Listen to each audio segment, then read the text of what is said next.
আমরা চিংড়ি মাছ মারবো। এই কম্বোডিয়া শেষ, থাইল্যান্ডের শুরু। এখানে মাছ মারতে আসছি। তোমরা দেখতেই পাচ্ছ এই সেই জেলিফিশ, দেখতে খুবই অসাধারণ। হাতে কর হাত যে চুলকায় হাতে করবি তো। এই জেলিফিশে হাত চুলকায় ভাল জন্য।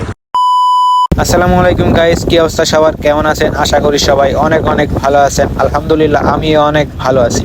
সো গাইস, আজকে আমরা চলে এসেছি থাইল্যান্ডের সমুদ্রে মাছ ধরতে।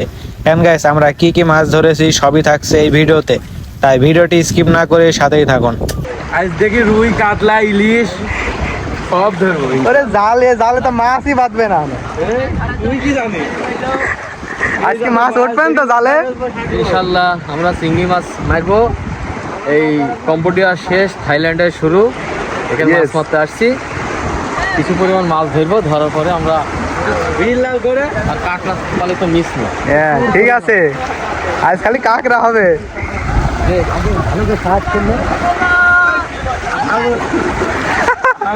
আমরা থাইল্যান্ডের সমুদ্রে মাছ ধরার জন্য আজকে জাল নিয়ে বিচে নেমেছি। তো এখন জাল মাছ ধরার জন্য সবাই রেডি। এই যে সব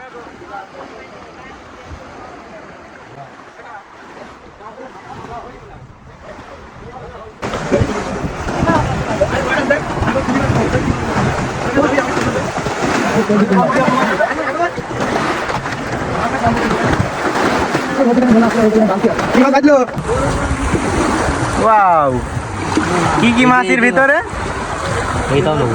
কি মাছ? কাইগলি কাটলি মাছ। জি। ওরে ওট কি বড় এ, কি মাছ বাইদলো? ওই কি বড়, কি বড় মাছ বাইদি এ দুটু। আস্তে আস্তে ও গাইস, তোমরা দেখতেই পাচ্ছ সব কুটি কুটি মাছ। এই মাছগুলো আমরা চচ্চড়ি করে খাবো এখন। হাতটা ধরে গেম না।